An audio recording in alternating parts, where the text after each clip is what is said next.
peut se demander à quoi ça sert, quel est l'intérêt d'utiliser les règles pour la composition de l'image, en sachant que le mot règle, ça suppose qu'on doit toutes les utiliser et tout le temps. Et il vaudrait mieux voir ça comme un ensemble d'outils plutôt qu'un ensemble de règles. Parce qu'à l'époque, j'avais appris ça comme des règles. Et avec le temps, on a fini par comprendre qu'il fallait les voir plutôt comme des outils. C'est-à-dire qu'un outil, on peut l'utiliser ou on peut pas l'utiliser, ou on peut l'adapter pour répondre à un besoin. Et c'est pour ça qu'il vaut mieux parler, même si on dit les règles de composition, mais il vaut mieux voir ça comme des outils.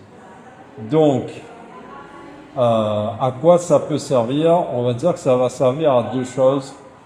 La première, ça va être de mettre de l'ordre dans une illustration en général, parce que l'idée, si on commence à vouloir créer une illustration, c'est qu'on va poser, sans utiliser les règles de composition, on va poser un élément, on va dire là, puis un autre ici, un autre là et un autre là-bas. Et on a bien compris qu'il fallait mettre de l'ordre dans tout ça. Donc la première chose à laquelle va servir ces règles de composition, c'est déjà à hiérarchiser les éléments. C'est-à-dire que on va plutôt mettre l'élément important à un endroit, ensuite ce qui est secondaire, ensuite ce qui est tertiaire. Et donc ça va permettre de recentrer un peu l'intérêt, le point d'intérêt de l'image, de ce qu'on est en train de dire. Vraiment de mettre une hiérarchie, parce que si tous les éléments sont dispersés et qu'ils ont tous plus ou moins la même valeur, le spectateur ou le lecteur, il ne va pas savoir où regarder. Et du coup, c'est un peu comme si on le laissait lui faire le travail, et je pense pas qu'il va aimer ça. Donc, c'est vraiment on va dire peut-être la chose principale, c'est de hiérarchiser les éléments dans une illustration. Le principe le plus simple, enfin pas peut-être le plus simple, mais on va dire le principe le plus courant, c'est d'utiliser la règle des tiers. Et donc ça, c'est un principe qui est utilisé partout, que ce soit en illustration, en photo ou dans le cinéma, etc. Donc c'est de prendre, de tracer un cadre et de le diviser en 3 dans les deux sens. Voilà. Et donc, on va dire que aux endroits où les lignes se croisent, on aura les points d'intérêt, et sur les lignes, ça va être les lignes de force ou les points de force. Et donc, dès que on a un sujet, comme j'avais dit tout à l'heure qu'il fallait hiérarchiser les éléments, donc dès que vous avez un élément à mettre dans votre illustration, l'idéal c'est de le placer sur cette ligne de force ou sur ses points de force. Donc la règle des tiers, c'est simple à utiliser, et peu importe en fait le cadre de l'image, ça peut être un cadre carré ou plus dans le sens vertical. Vous avez toujours à les diviser en 3, et c'est vraiment la manière plus simple d'organiser les choses et de placer ce qui est important sur ces lignes ou ces points d'intérêt. Ce qu'il faut en général, j'allais dire éviter, mais une chose dont il faut être conscient, c'est si on a ce cadre-là, c'est j'allais dire, éviter de placer le sujet au milieu, parce que vous allez créer de la monotonie en fait. Surtout si en plus vous avez un format carré et que vous placez votre sujet au milieu, il n'y a plus vraiment de dynamisme dans l'image.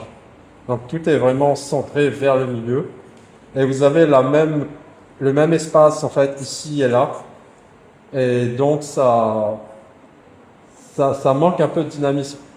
L'idée, c'est pas de dire ne jamais utiliser ça. Il faut l'utiliser. Il y a des cas où c'est intéressant de le faire comme ça. Parce que si vous avez un format carré avec un sujet central vraiment au centre, ça va ramener automatiquement tout de suite le regard du lecteur sur le sujet. On voit ça souvent dans plein de mangas où ils n'arrêtent pas de faire des gros plans sur le visage et ça revient tout le temps et c'est impressionnant. Mais il faut être conscient de où on met les éléments. L'autre avantage d'utiliser la règle des tiers, c'est que vous allez, si vous placez soit votre sujet dans un tiers ici, dans un tiers là, vous allez créer un sens de lecture à l'image. C'est-à-dire que le regard va parcourir l'espace ici pour aller se fixer sur le centre d'intérêt ici. Et de cette façon, ça vous laisse la place pour raconter un peu plus de choses dans cette illustration.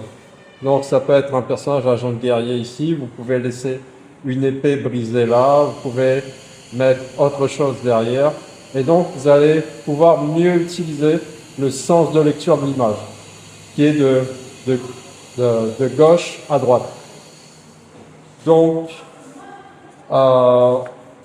cette règle-là est assez simple. On peut l'utiliser dans plein de cas. Ça permet vraiment d'avoir un premier niveau d'organisation de l'image. L'autre façon éventuellement d'aller un peu plus loin, c'est si on a divisé l'image en 3 parties, c'est ensuite de voir où est-ce qu'on peut mettre un premier plan, par exemple ici, un second plan ici où pourra avoir lieu l'action, et un troisième plan à l'arrière qui va constituer un peu le fond, enfin le décor qu'il y a au fond. Donc on peut couper en 3 et ensuite diviser l'image en 3 plans. C'est une autre façon d'organiser l'image. Et aussi, ça va créer de la perspective à bon marché, parce qu'on aura différents éléments superposés. Donc, voilà un petit peu, en gros,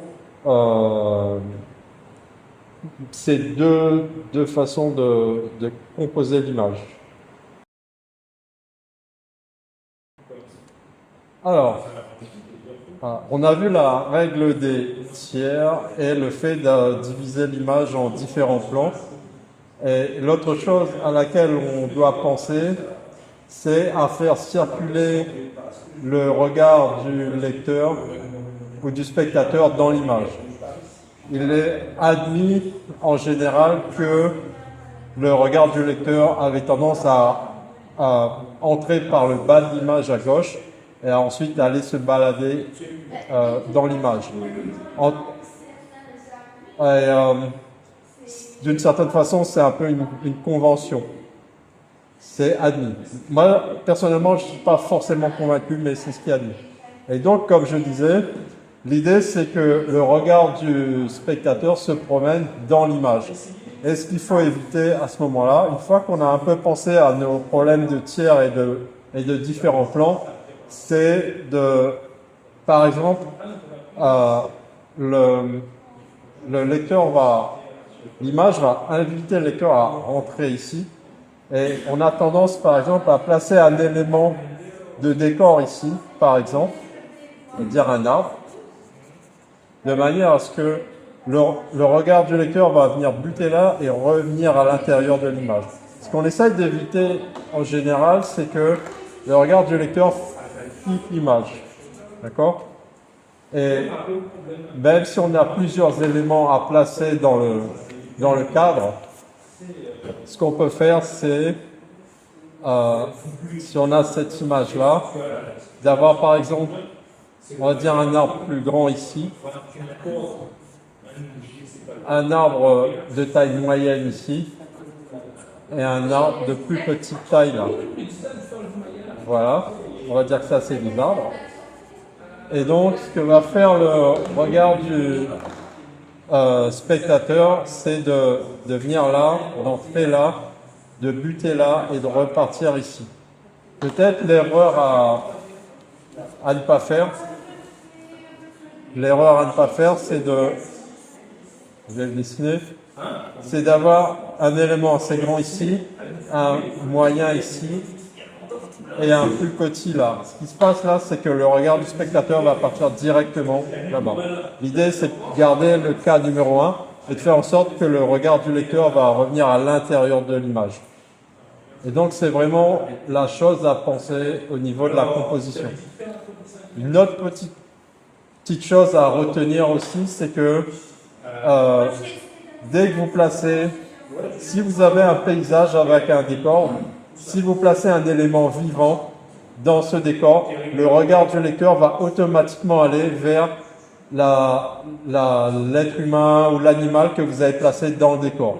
Le regard du spectateur est automatiquement attiré par cet élément-là et il va venir là avant d'aller vers les autres éléments de la scène. Et donc c'est un élément important. Si vous voulez vraiment organiser votre image et que c'est un décor, pensez que si vous placez un animal quelque part, le point de départ du regard du lecteur va être cet élément-là.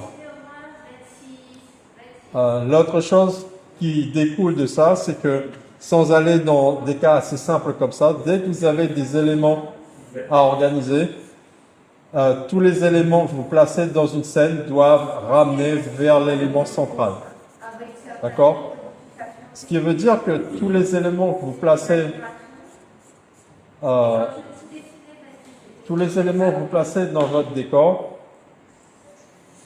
doivent participer à ça. On ne met pas un élément au hasard. On ne met pas dans une illustration, je vais mettre un petit truc là parce que c'est fun.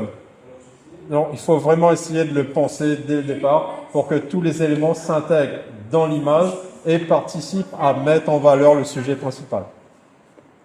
L'autre principe qui peut découler de ça, c'est d'utiliser le système de ce qu'on appelle le small, medium et large. C'est-à-dire que si vous avez un décor et dont les différents éléments ont tous la même taille, vous allez créer une grande monotonie dans l'image que vous avez créée. Il faut autant que possible avoir un élément qui soit de petite taille, un élément ou une partie de l'image qui soit de taille moyenne et une partie de l'élément qui soit vraiment large. Parce que le lecteur a horreur de la monotonie. Vous avez une composition, tous les éléments sont de la même taille, c'est un truc qui ne vit pas. Donc utilisez le small, medium, large pour organiser les éléments avec, ça peut être d'une certaine façon une partie qui sera, petite partie ici qui sera plus détaillée ici, une partie moyenne où il y a quelques détails et une partie large où il n'y a plus du tout de détails dans votre décor. Et comme ça, vous allez créer du dynamisme, vous allez créer un sens de lecture. Si tous les éléments dans votre décor ont exactement la même taille ou le même niveau de détail, ça ne va pas fonctionner, vous allez créer de la monotonie. Donc c'est une façon, là c'est un peu théorique, j'aurais dû emmener peut-être des exemples, mais c'est une façon d'organiser les choses dans la composition de l'image.